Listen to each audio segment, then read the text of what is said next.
بين أيديكم وما خلفكم لعلكم ترحمون وما تأتيهم من آية من آيات ربهم إلا كانوا عنها معرضين وإذا قيل لهم أنفقوا مما رزقكم الله قال الذين كفروا للذين آمنوا أنطعم من لو يشاء الله أطعمه إن أنتم إلا في ضلال مبين ويقولون متى هذا الوعد إن كنتم صادقين ما ينظرون إلا صيحة واحدة تأخذهم وهم يخصمون فلا يستطيعون توصية ولا إلى أهلهم يرجعون ونفخ في الصور فإذا هم من الأجداث إلى ربهم ينسلون قالوا يا ويلنا من بعثنا من مرقدنا هذا ما وعد الرحمن وصدق المرسلون إن كانت إلا صيحة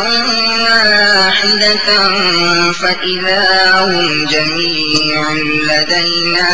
محضرون فاليوم لا تظلم نفس شيئا ولا تجزون إلا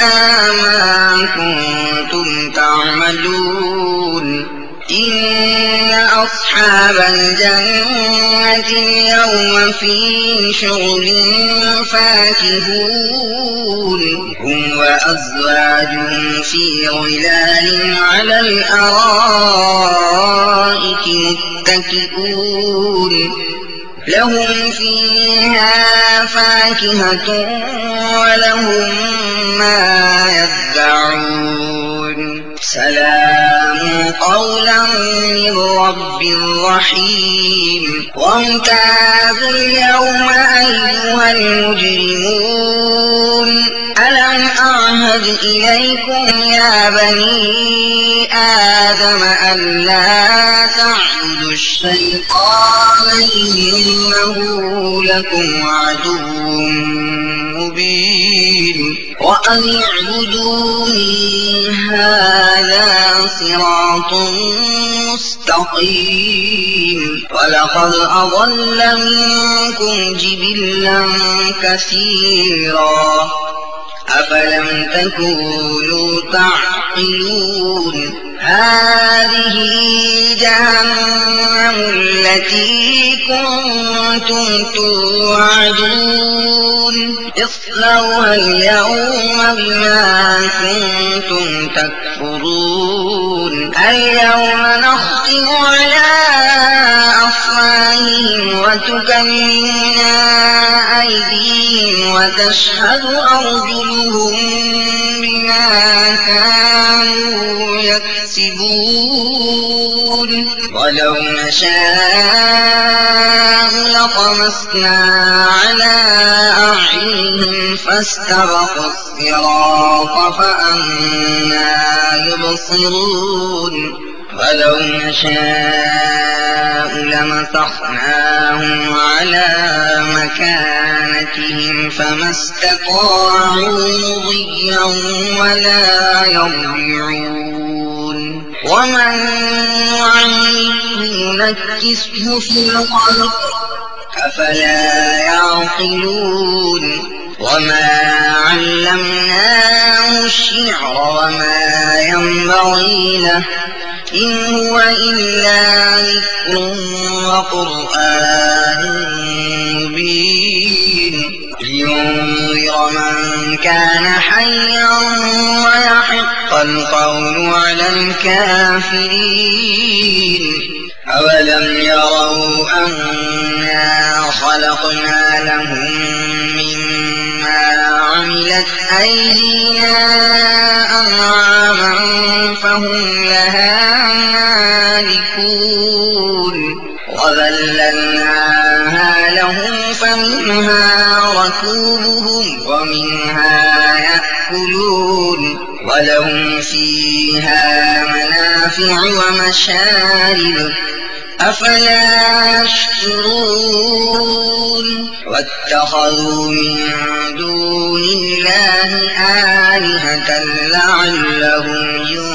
ينصرون لا يستطيعون نصرهم وهم لهم جند محضرون فلا يحزنك قولهم إنا نعلم ما يسرون وما يعلنون أولم ير الإنسان أنا خلقناه من نطفة فإذا هو خصيم مبين وضرب لنا مثلا ونسي خلقه قال من يحيي العظام وهي رميم قل يحييها الذي أنشأها أول مرة وهو بكل خلق عليم الذي جعل لكم من الشجر الأخضر نارا فإذا أنتم منه توقدون أوليس الذي خلق السماوات والأرض بقادر على أن يخلق مثلهم بلى وهو الخلاق العليم إنما أمره إذا أراد شيئا أن يقول له كن فيكون فسبحان الذي بيده ملكوت كل شيء وإليه ترجعون